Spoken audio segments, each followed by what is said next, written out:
Hi everybody, welcome back to my channel. It is so nice to see you today. I'm filming this energy report a little bit earlier today. It's like the Sunday 25th of May. Um, just because I am going away between the 2nd and the 14th of June. But I'm actually leaving on the 29th of May to go to London. Um, so I'm just kind of getting everything in order, ready to kind of go before I go away. Which I am. I'm going over to Florida for a holiday, and I'm also going to the second Stargate in Sarasota, um, just to run any corrections that I needed over there, boots on the ground. Um, so yeah, I will. I'll be going over there to do that, and also having a bit of a break and checking in to see what great stuff is going on in Florida as well. So really looking forward to that. So yeah, I'm away from the, let's say, the 29th of May through to the 14th, back working on the 17th of June. Yeah, 17th of June. Um, and then, so because of that, there's going to be no Self-Care Monday. But there will be a pay as you feel summer solstice event on the 22nd of June at 6 p.m. So just look out on my website at www.felixhyde.com for that information. And yeah, it'll be really lovely to have you there. Um, and yeah, just come along. It's going to be a Zoom event. It's a full field job that we're going to work into. And obviously, because I'm touching base into the Stargate, whatever is needed to kind of correct and update over there will also be impacting within the session as well. And in other news, I have just launched some social media accounts because it's time. It's time. I've been fighting it. I've been fighting it. I've been fighting it. But now it's time. I am ready to go back onto social media, which I've really not wanted to do. But now it feels like I'm getting the push enough to do that. So you can find my accounts down below. I've forgotten what they are off the top of my head, but I'll leave them linked in the description box below, so you guys can come along and just touch base with me over there. Really, I'm going to be posting out a lot of interesting content to do with different healing techniques, going into some of my own personal history, and how can you kind of maximize on your own healing as well. We're also going to be looking into different areas of the energy updates that I pick up on monthly, just to kind of see how that's going. And yeah, just to basically build a bit of a community, and yeah, it'd be lovely to kind of connect with you guys on there as well. So yeah, look out for the links below for that. Right, let me get my document up. So we've had a lot of crossover from last month where we've been looking at the Akasha Matrix. So my month basically kind of started there, and expanded from there. So I know we kind of touched base on the Akasha last month, but we kind of went back into that again, and this then ended up expanding and giving quite a good amount of information. There's actually a meditation that I did at the start of May, on a Self-Care Monday, that is related to what I'm going to be talking about today. So the Akasha Matrix basically is the it is the kind of farther arc, the farther parallel matrix that runs adjacent to the one that we're in here, which is the Akasha matrix. So the Akasha is a feminine matrix, or a mother matrix, and the Akasha is a parallel father matrix. Now, I think I've shared the picture before as to what it kind of looks like, where we've got the universal quadrant, And that one, I think, was created by, I mean, I've seen many variations of this drawing. Number one, I think I've shared one by Ashayana Dean before that my friend Syra gave me, and another one I think was on um, the Ascension Glossary. I think that was done by OmniLove, or it may have been done by a partner, I'm not sure. Um, so I think I've shared that picture before, and we're just looking at the right-hand side of the what's called an Eka. When you've got a mother arc or a mother matrix, a father matrix, then you've got the higher heavens that sit parallel to those, so opposite to those. It creates what's called a quadrant, and that quadrant is our universal Eka. So it holds a higher heaven and a parallel higher heaven, an Akasha and an Akusha, and a Akusha. So what's going on within the Akusha? It basically sits as a foundational structure for which the Akasha, the mother, can then move into manifestation. The Akasha holds the creation codes that then manifest form within the Akasha, but it also works in the Akusha. So effectively, what's going on here is a reconstruction of the Akusha matrix. Now, the Akusha matrix holds a lower vibration than the Akasha. The Akasha is a higher vibration, lower oscillation. Akusha is a lower vibration, higher oscillation. Now, they work in tandem with each other, and in a perfect universe where there is no damage, there is no kind of distortions, they both run as a herogamic pairing. And they both support each other. So there is a set of parallel, there is a set of stargates that connects into parallel Earth. There's also ley lines that also connect into parallel Earth, or the parallel matrix as well, on this planet. And within the Akusha, the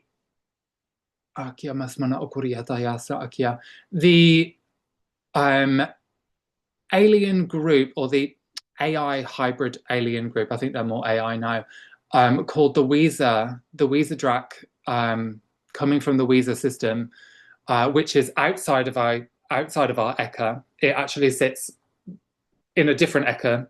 They are part of a completely fallen system, and they have latched into our one. And this AI structure latching into R1 is doing this because it wants basically to feed itself, wants to kind of draw upon life force that is going back into there. Now, you can look at this sort of stuff. I think Ashayana Dean was probably the first one to kind of talk about this. I think I've mentioned this before. I really struggle to read.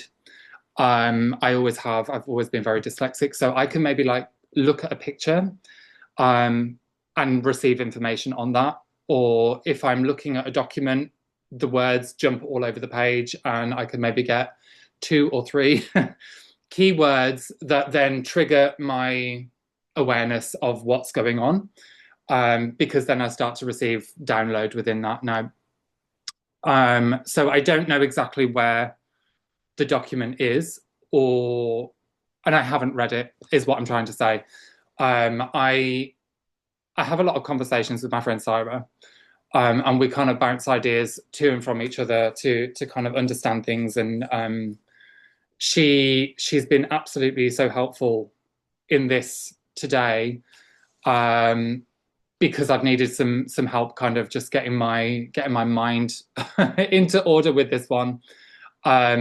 So the Akusha matrix effectively is a parallel universal tree of life structure that holds a parallel universe within it.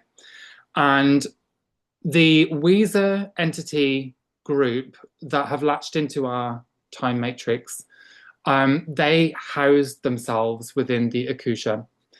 Now, they also connected through into our time matrix. And they did this by moving machinery through piggybacking upon different wars in our galactic history, so like the Orion Wars, the Lyran Wars, and they brought in their own kind of machinery over here.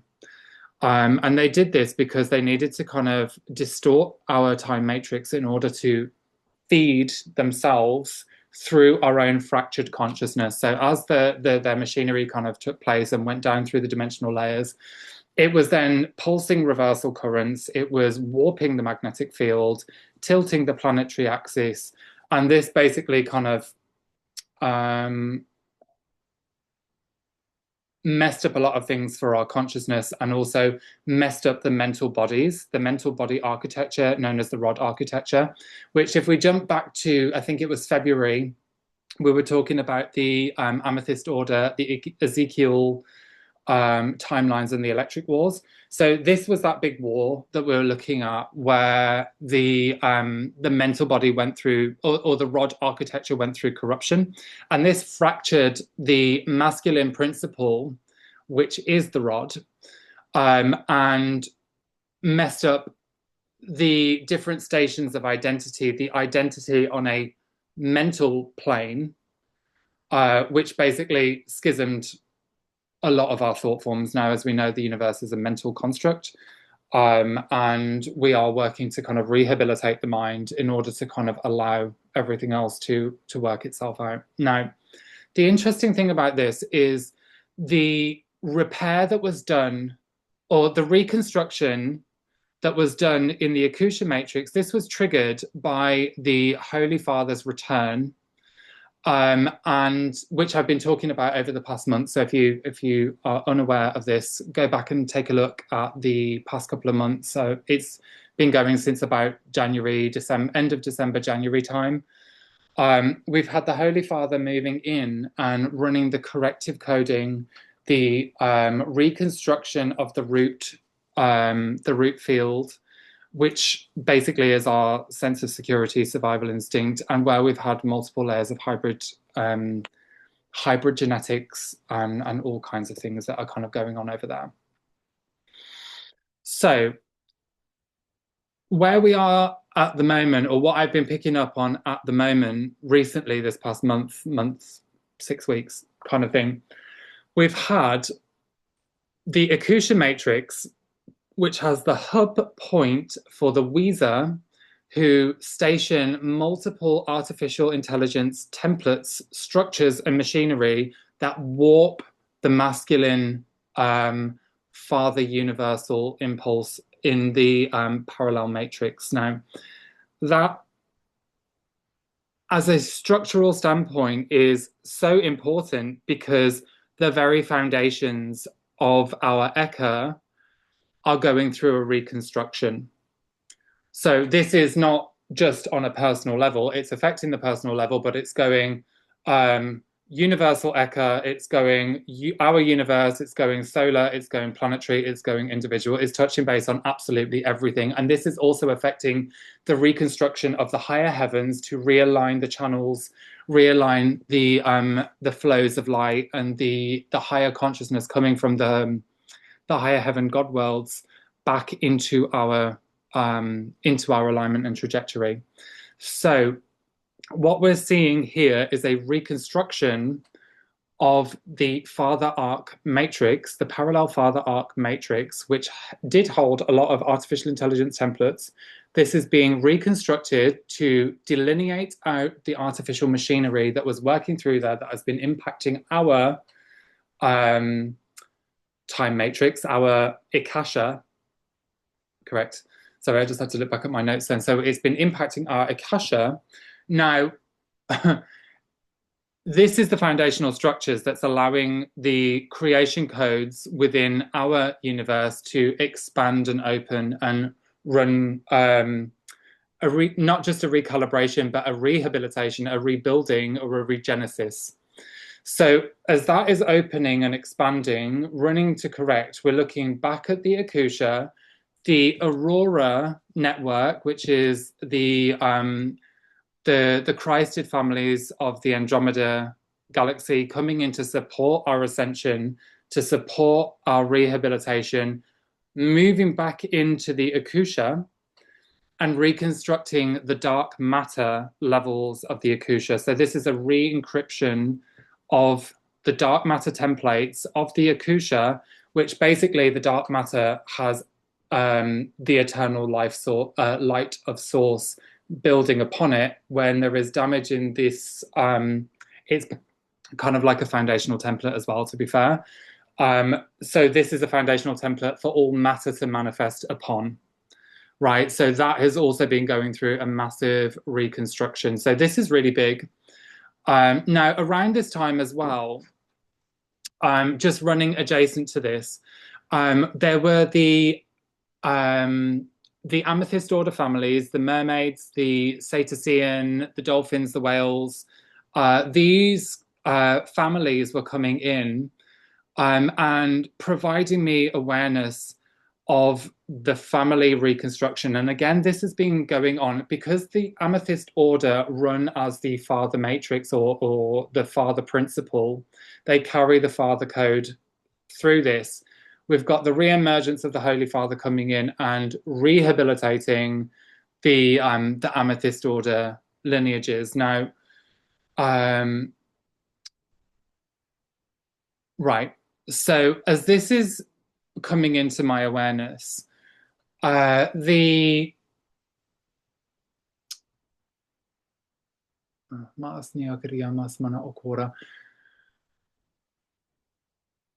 key codes moving into activation, coming through the sound tones of the dolphins, seem to activate the Ark of the Covenant or the Ark of the Covenant codes. And this was presented to me in this time matrix and also in the Akusha, so in the Akasha and the Akusha. The Akusha looped back through to the sphere of Amenti and started to run rehabilitation back in alignment with the divine blueprint. And I don't really have any more information on that just yet, other than it felt like a massive shift and a massive rehabilitation, not only to the consciousness, but to the genetic templates that are held within the Akusha. Now, that also translates into the Amethyst Order families as well. And I think not just within that, I feel like it's kind of going across board. So that was the kind of start of the month. And then over the next couple of days, I started looking at, because in a couple of sessions, I had the Eye of Sauron coming in to my awareness last month. This month, the awareness of it started to really expand and open.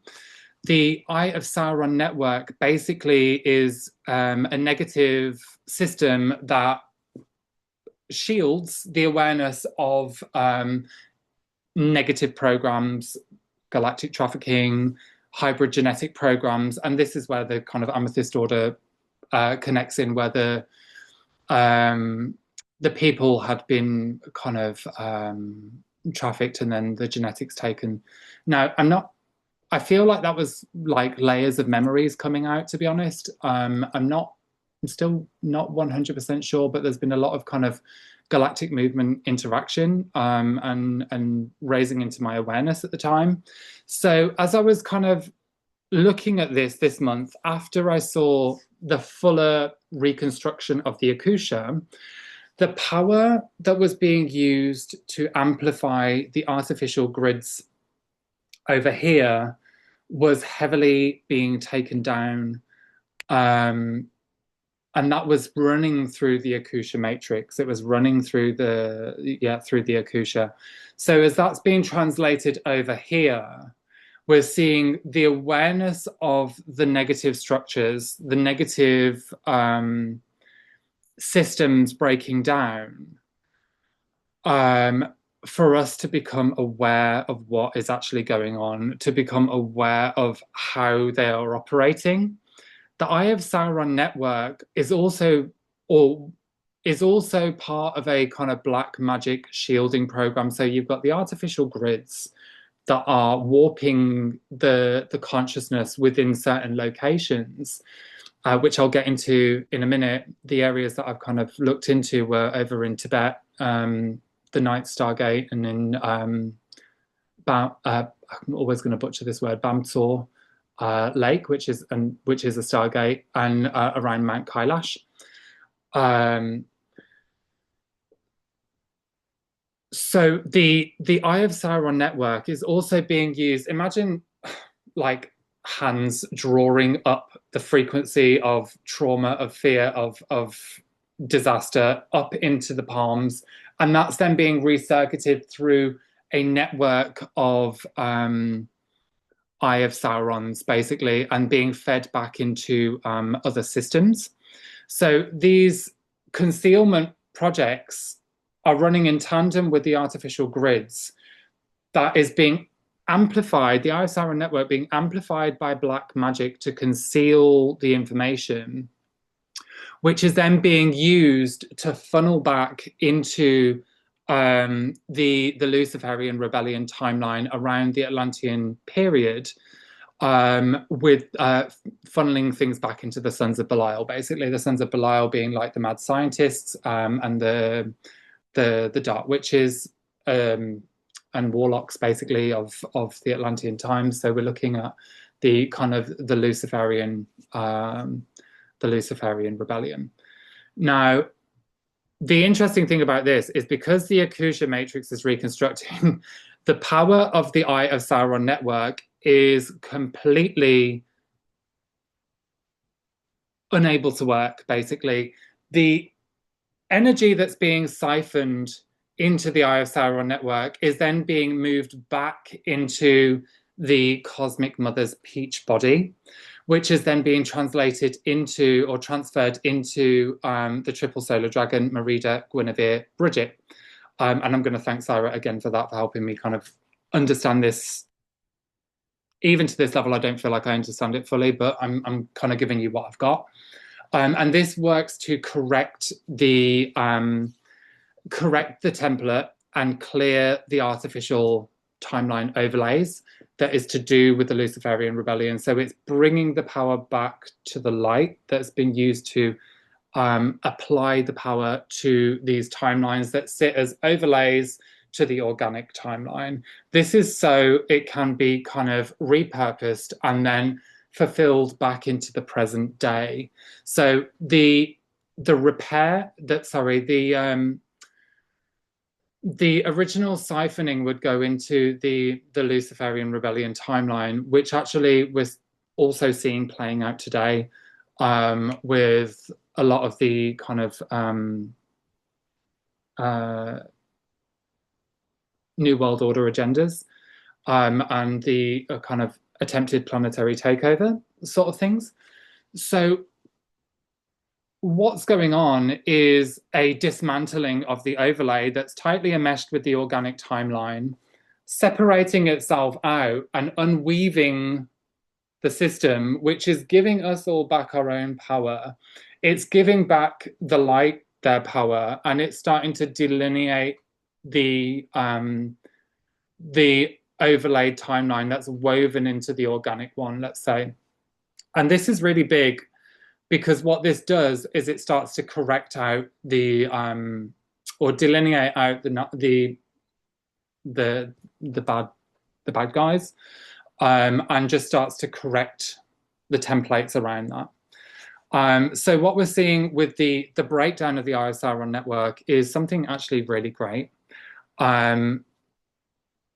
We're also gaining back a lot of free will in this process, because as these artificial systems break out, we're actually being given more opportunity to choose right from wrong and not be manipulated into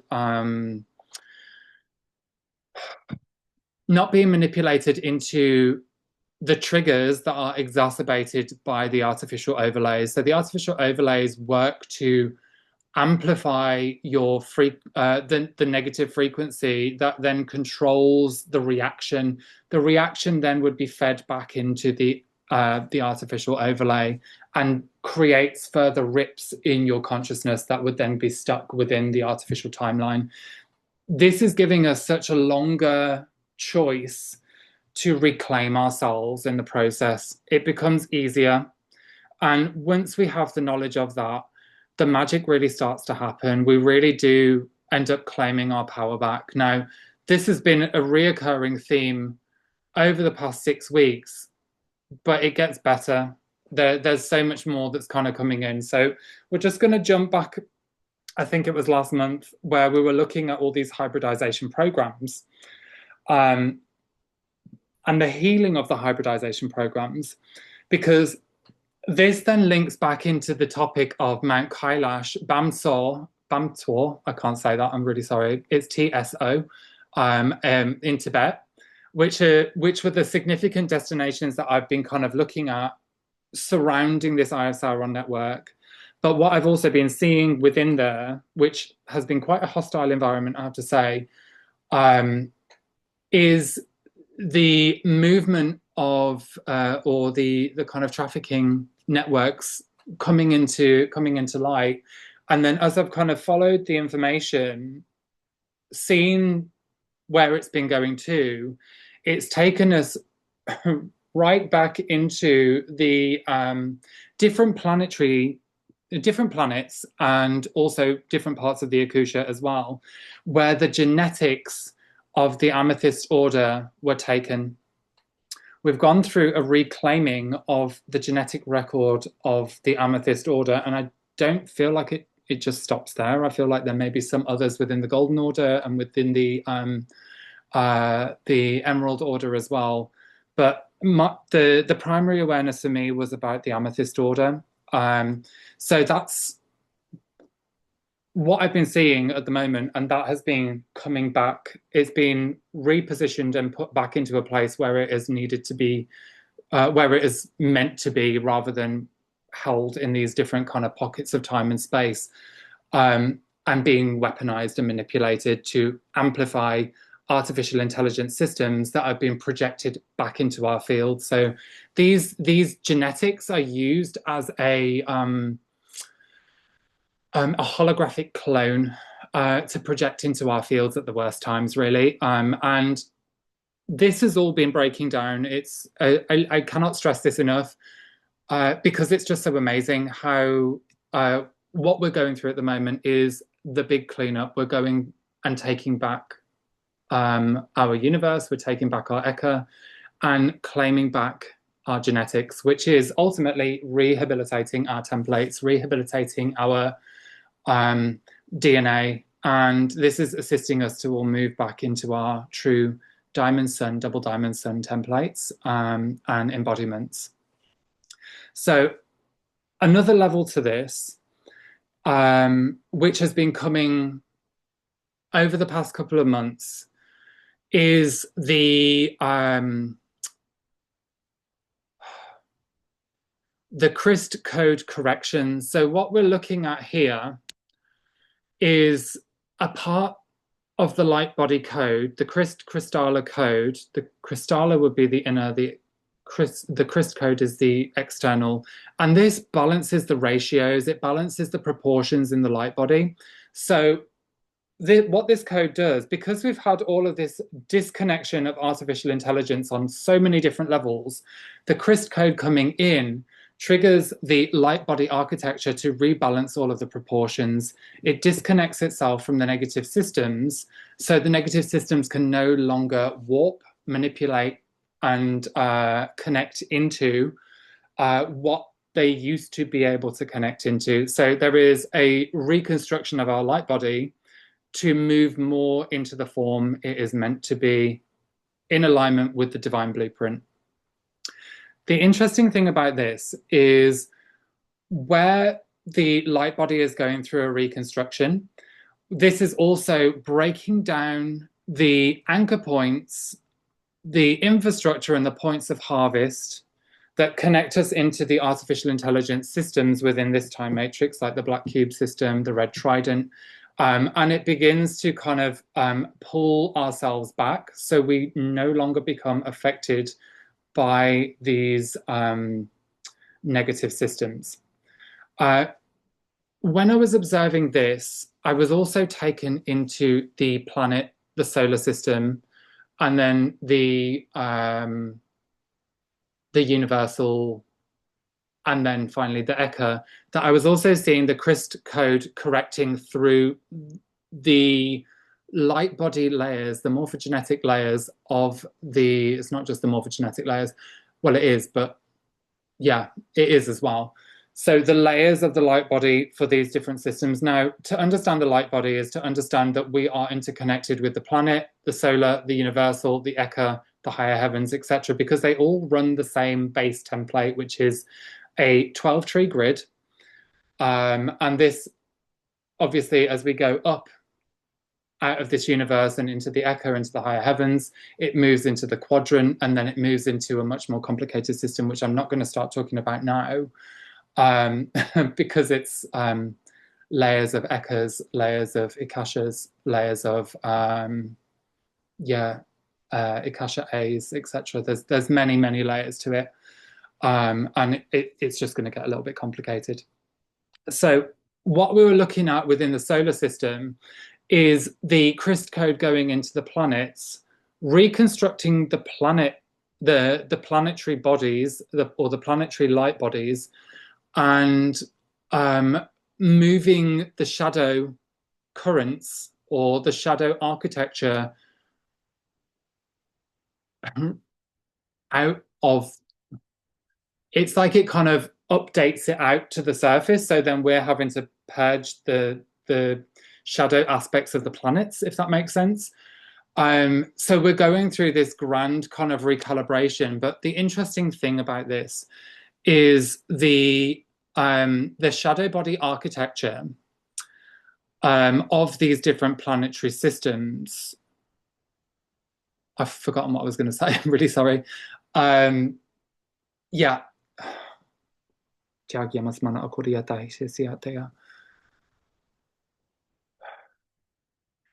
The architecture of the planet is shifting and changing. So their templates are also jumping up a harmonic as well, which I don't really fully understand. Well, I kind of do.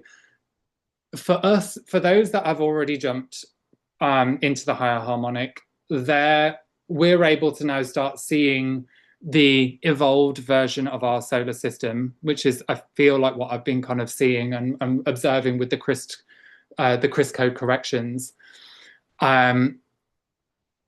Those that are not going as fast as others, maybe, or choosing not to ascend at this point, they're staying within the awareness of that, but gradually this will phase out and update.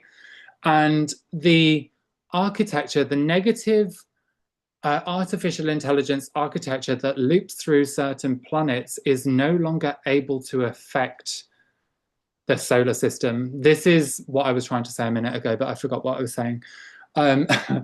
So the architecture that's looping through the different planets in the solar system is also phasing out, and we are no longer being affected by those planetary systems, or by these artificial intelligence architectures that are sinking up into the shadow body layers of the planets, because it's being brought up to the surface, recoded with the CRISP code, the CRISP crystallar codes, and that is changing the whole structure of the planetary system, or the solar system, which is then evolving in the perception of those with eyes to see.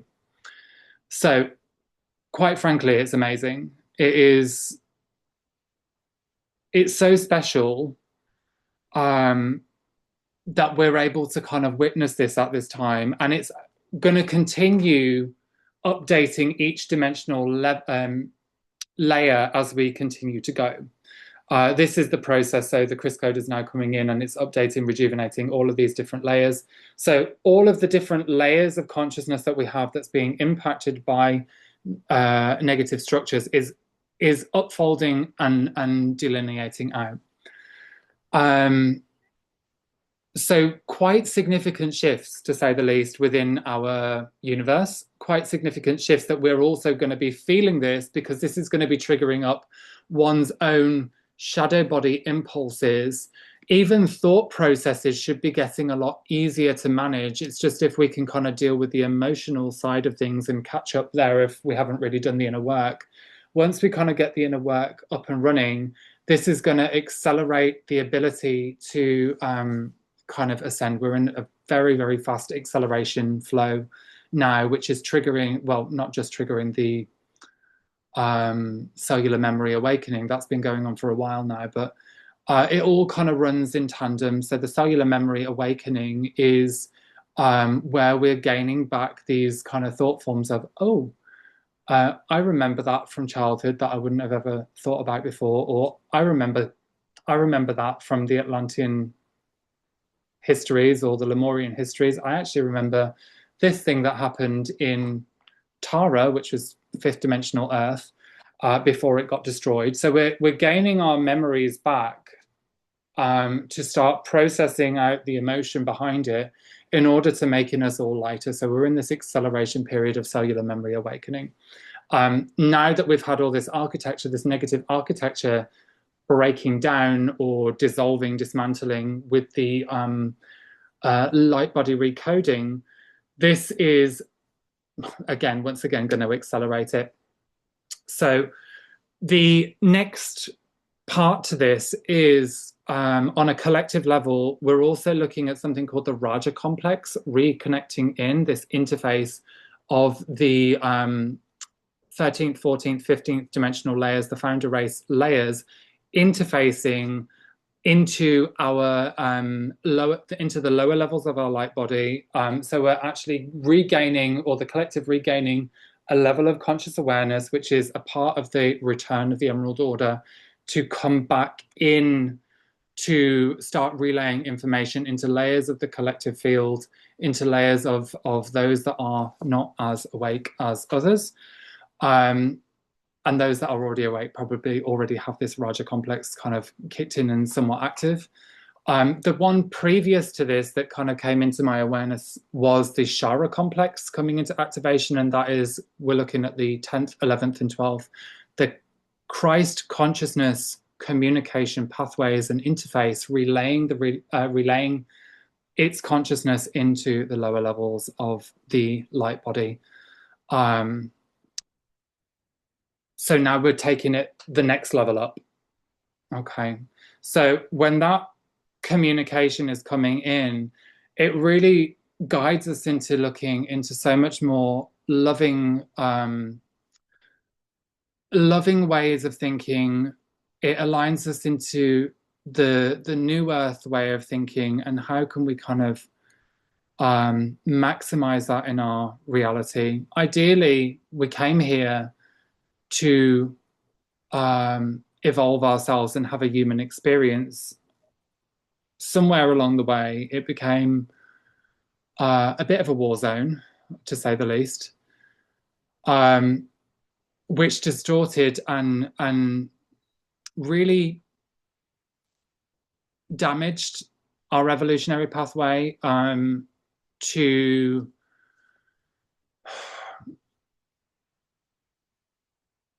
damaged our evolutionary pathway, which we then are looking to kind of claim back. It shouldn't be as hostile as it is down here, but unfortunately there was a kind of hijacking, there was a takeover, and we are absolutely winning the war. We're winning the universal war, the planetary takeovers, etc. And it's a really beautiful thing to witness once we get our heads around what's been going on. So as we interface this Raja complex back with the layers of the collective field, we're actually connecting back into the founding fathers of or founding fathers and mothers, the founder flames of our universe, and being able to communicate with our consciousness families once again much more clearly.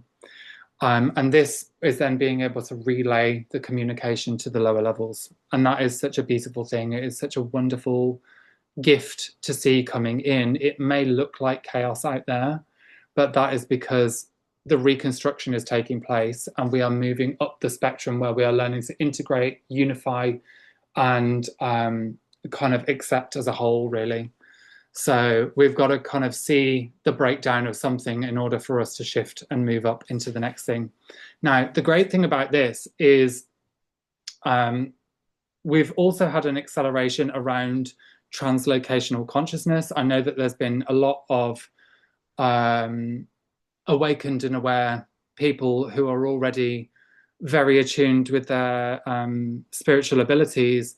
We've got the development of or we've got everyone's always going to be on their different levels, but we've got the development of bilocational consciousness coming in for the masses, and that happens through the dream time space. But for those that are a bit further along, we're looking more into the translocational consciousness, which is very much approaching at the moment, and we're looking at this as the projection of our own consciousness into a body that is, we're able to kind of be there in real time, if that makes sense. The bilocation is we are here in the physical, and part of the consciousness is also experiencing something in the astral field, and that is working through learning how to withstand the astral frequencies and the intensity of it. The translocational side of it is we have learned how to withstand somewhat of the level of the astral frequencies, and we're able to project ourselves into that field and withstand being there for longer periods of time, which down the line is going to change again into the ability to transmigrate. And that is when we've attuned ourselves into that layer of frequency and being able to sustain ourselves within that frequency. Now, this is the process that Christ went through with the ascension. He effectively developed the skills of bilocation into translocation and then into the transmigration when he took his body, changed the matter density of it from carbon to carbon crystalline, and walked to the kingdom of heaven. I'm not that biblically aware, but I think that's somewhat how the story goes. It's this process that he trained, and through the crucifixion, the release of the weight he was carrying aided for him in that ritual to kind of surrender his body, surrender his ego to the heart, and allowed him to transmigrate his body, his physical body, into the spiritual world. So this is where we're going. This is, well, for most of us, some people will choose to kind of allow the body to die and phase out, and then gradually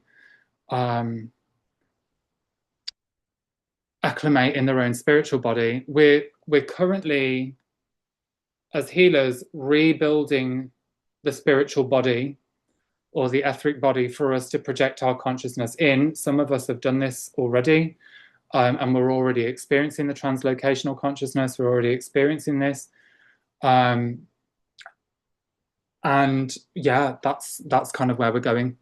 So it's been a very, very interesting journey to kind of understand this. And I still feel like I'm just at the baby steps of translocation at the moment, but having a lot of experiences with it. Just keep an eye out for yourself and see how you're interacting with the astral field and how much memory you're retaining from your dreams. Every single night I dream. Every single night I remember all of it. And the more pure, the clearer we keep our energy system, the more we can integrate from our astral bodies or our astral experience. And that's giving us the ability to kind of dream walk in our etheric body form.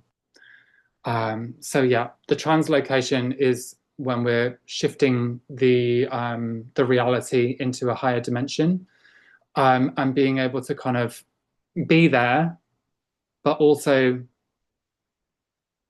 yeah, our bodies kind of change into that field as well, or it kind of moves into that field with us at the same time. And with this, what I've found is the resonance isn't as easy to maintain at the moment, but gradually over time with the training and the practice, it will we'll be able to kind of develop the longevity of that, which is holding the resonance of the heart.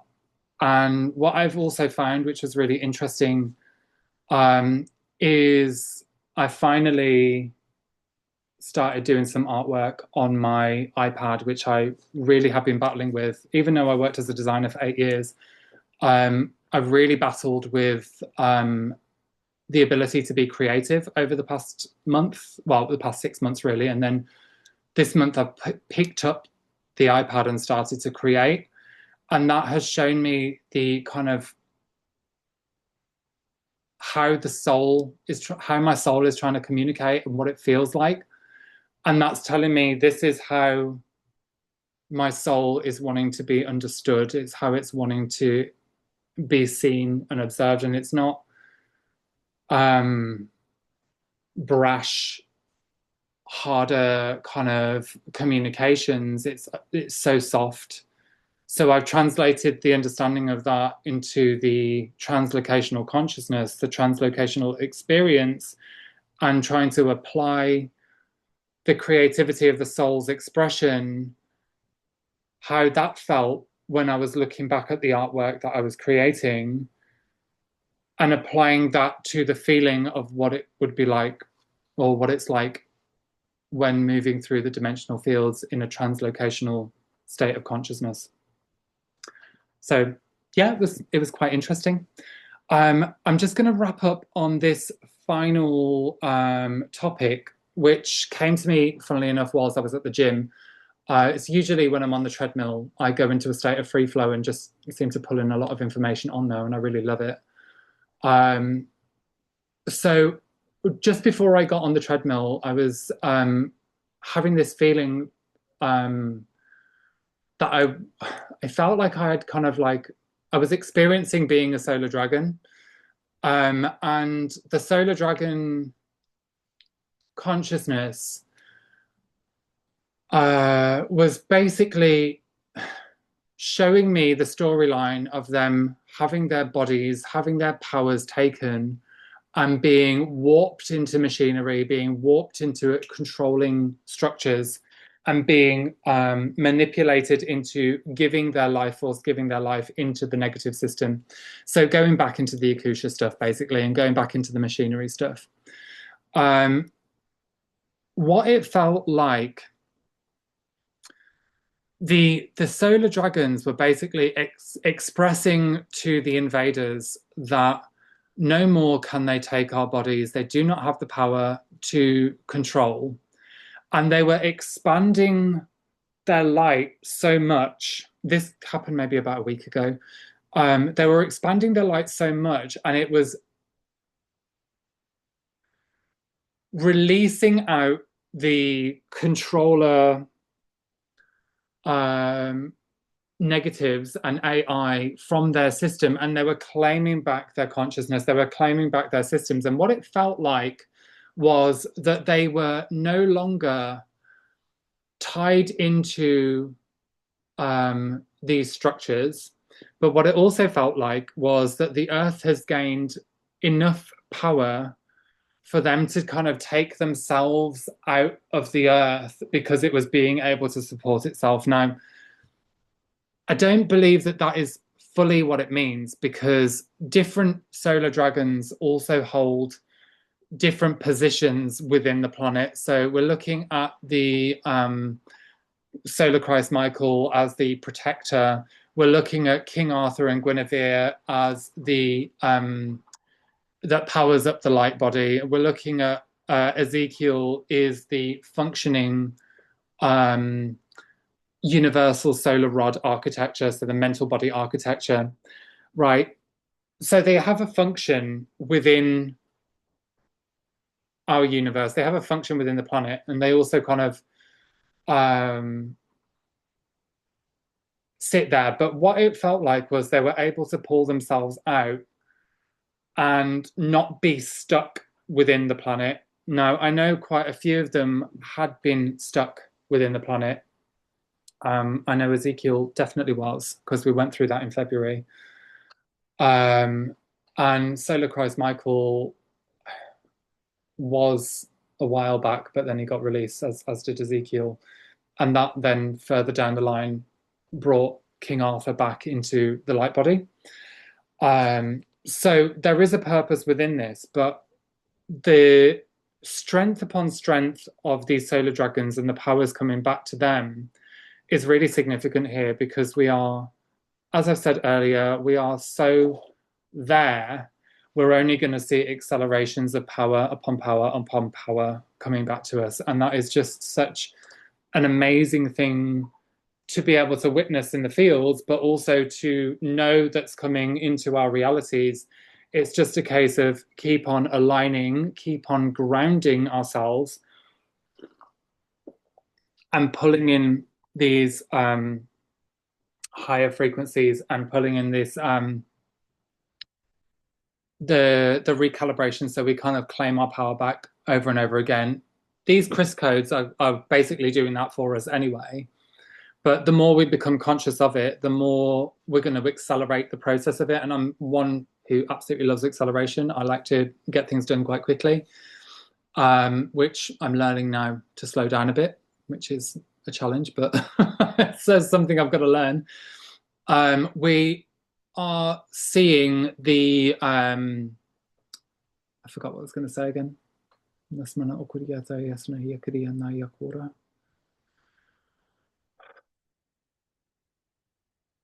We are fully claiming ourselves back and we are winning.